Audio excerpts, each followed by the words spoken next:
ในวันที่9 พฤศจิกายน 2025 นี้ที่เมืองเวียงไซแขวงหัวพันได้มีพิธีเปิดการกวดกู้และทำลายระเบิดบ่ทันแตกเพื่อมนุษยธรรมประจำปี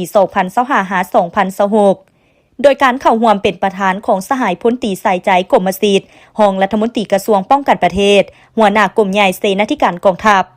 มีสหายเอลซาด ตะลือบเอกอัครราชทูตที่ปรึกษาสถานเอกอัครราชทูตแห่งสหพันธ์รัสเซียประจำสาธารณรัฐประชาธิปไตยประชาชนลาวคณะน้ำ4กรมใหญ่การน้ำแขวงหัวพัน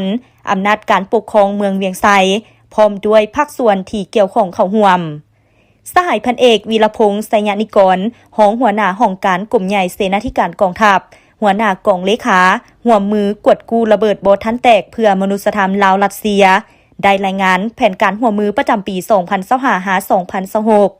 คณะวิชาการกองกวดกู้ระเบิดเพื่อมนุษยธรรมกองทัพประชาชนลาวร่วมกับคณะวิชาการศูนย์กวดกู้มินสากลกำลังประกอบอาวุธแห่งสหพันธ์รัสเซียได้สมทบกับคณะวิชาการของแผนกแรงงานและสวัสดิการสังคมแขวงหัวพันในการสำรวจและเก็บกำข้อมูลนำไปค้นคว้าวางแผนการกวดกู้และทำลายระเบิดบ่ทันแตกที่ตกค้างอยู่เมืองเวียงไซแขวงหัวพัน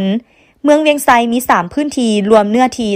38.2 เฮกตาร์พื้นที่ที่1ขอบเขตบ้านบักเป็นพื้นที่พัฒนา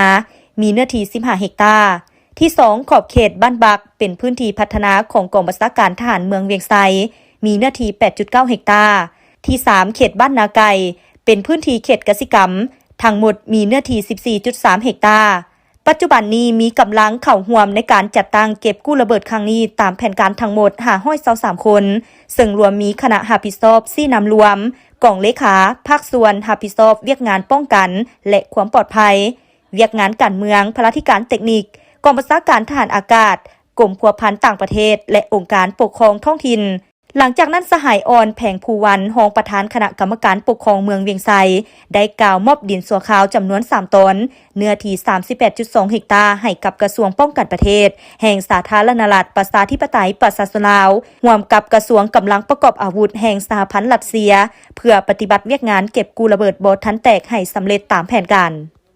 สหายพลตรีใส่ใจกรมศิษย์รองรัฐมนตรีกระทรวงป้องกันประเทศหัวหน้ากรมใหญ่เสนาธิการกองทัพได้ยกให้เห็นบางเนื้อในสำคัญในบ้านกล่าวเปิดพิธีว่า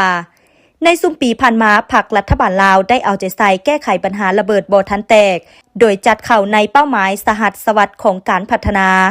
โดยถือเอาการโฆษณาศึกษาให้พลเมืองลาวรับรู้ถึงความอันตรายของระเบิดบ่ทันแตกที่ตกค้าง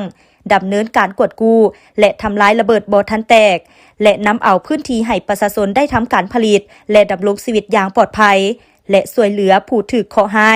ปรับปรุงระบบคุ้มครองข้อมูลข่าวสารคนครัวพิจารณารับเอาโครงการช่วยเหลือจากเพื่อนมิตรและสากลในนี้กระทรวงป้องกันประเทศสาธารณรัฐประชาธิปไตยประชาชนลาวได้เป็นเจ้าการร่วมมือกับกระทรวงป้องกันประเทศแห่งสหพันธ์รัสเซียแก้ไขปัญหาระเบิดบ่ทันแตกระยะ7 ปีที่ผ่านมาคืออยู่เมืองคำเกิดแขวงบริคำไซในศกปี 2018-2019 อยู่เมืองแปกแขวงเส้งขวงศกปี 2019-2020 และ 2020-2021 อยู่เมืองน้ากายแขวงคำมวนศกปี 2021-2022 และศกปี 2022-2023 อยู่เมืองกาสีแขวงเวียงจันทน์ศกปี 2023-2024 และศกปี 2024-2025 อยู่เมืองเวียงไซแขวงหัวพันซึ่งสามารถนำเอาพื้นที่ดินออกจากปัญหาระเบิดบ่ทันแตกได้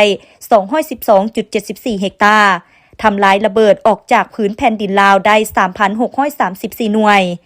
พร้อมกันนั้นศูนย์กวดกู้มินสากลแห่งสหพันธ์รัสเซียได้ส่งครูมาฝึกอบรมด้านการแก้ไขระเบิดบ่ทันแตกเพื่อมนุษยธรรมให้พนักงานนักรบกองทัพประชาชนลาวได้